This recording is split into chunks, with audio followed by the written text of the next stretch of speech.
Okay, కొన్ని జననాలు ప్రపంచ శాంతికి, కొన్ని మరణాలు తరువాతి తరాల ధైర్యాలు.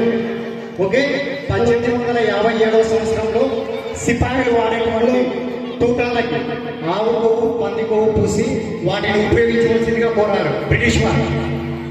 ఓకే, ఇది మా సంస్కృతికి విరుద్ధము, మేము ఉపయోగించము అన్నాడు ఒక వ్యక్తి. లేదు, ఉపయోగించాల్సిందే అన్నాడు. మేము ఉపయోగించము అన్నాడు. లేదు, ఉపయోగించాల్సిందే అన్నాడు. కాల్చబడేశారు ఆ మాట మళ్ళీ అనకుండా. అతడే మొట్టమొదటి స్వతంత్ర సంగ్రామ వీరుడు మంగళ్ పాండే. అక్కడి నుంచి మన భారత సంగ్రామ చరిత్ర మొదలవుతుంది.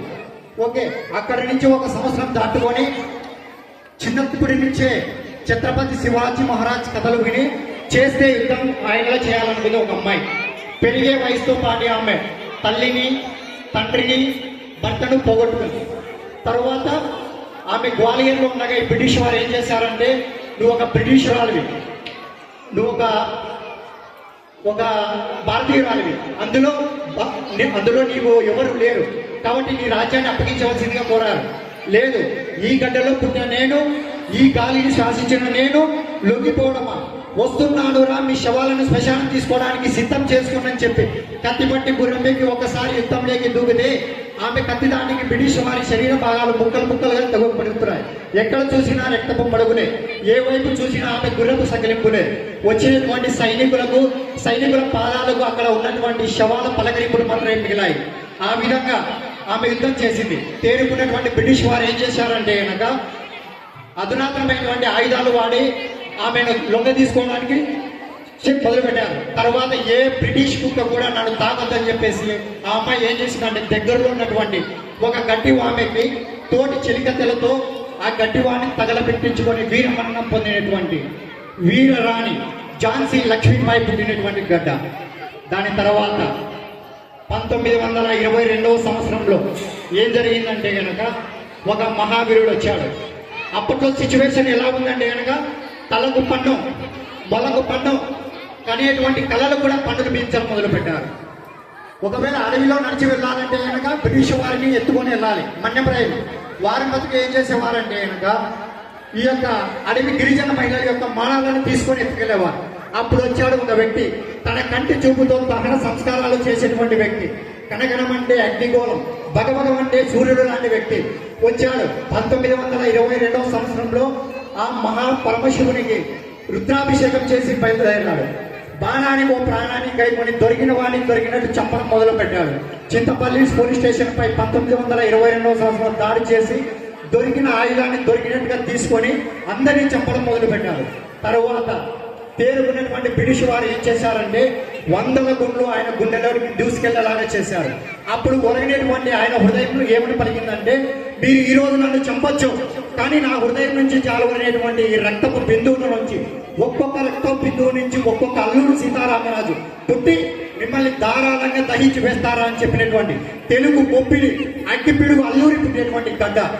దాని తర్వాత ఇంకా ఈ భారతదేశానికి చీకటి రోజులు లేవు, కోనే పువ్వు, ఇంకా స్వాతంత్రం లేదు అన్నటువంటి ఒక వ్యక్తి వచ్చాడు.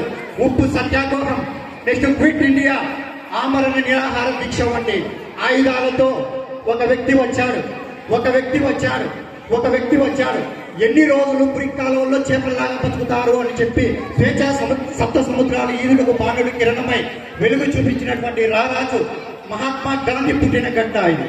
అటువంటి ఎందరో మహానుభావులు ఇదే గడ్డలో వారి యొక్క తుది శ్వాసను విడిచారు. కానీ ఆ స్వాతంత్ర ఫలాలు అందిపుచ్చుకుని మనం ఏం చేస్తున్నాం ఈరోజు? నిజంగా we have to question our self.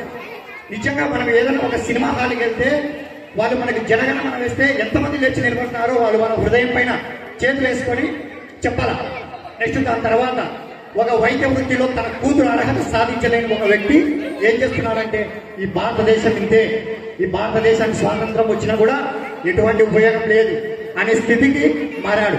తన శక్తికి మించి ఒక పని చేయలేనిటువంటి ఒక సగటు విద్యార్థి మొత్తం దేశాన్ని తిట్టడం మొదలు పెట్టాడు. ఇది ఎంతమటుకు సంస్కారం అనేది మనమే క్వశ్చన్ చేసుకోవాలి. ఇవన్నీ మారాలి. మనము దేశం మనకేమిచ్చింది అనకంటే మనం దేశానికి ఏమిచ్చాం అనేది చాలా ఇంపార్టెంట్.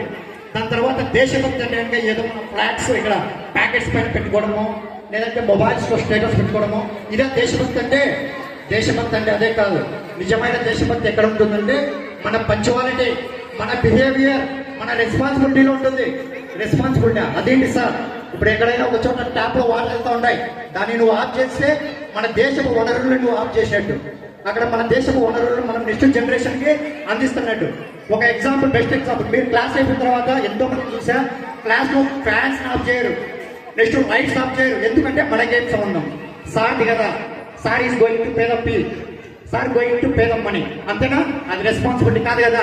రెస్పాన్సిబిలిటీ ఎప్పుడైతే మొదలవుతుందో అప్పుడే ఒక సగటు భారతీయుడిలో నిజమైన దేశభక్తి పెంపొందుతుంది అని నేను ఈ సభాముఖంగా తెలియజేస్తున్నా. Thank you very much for giving this great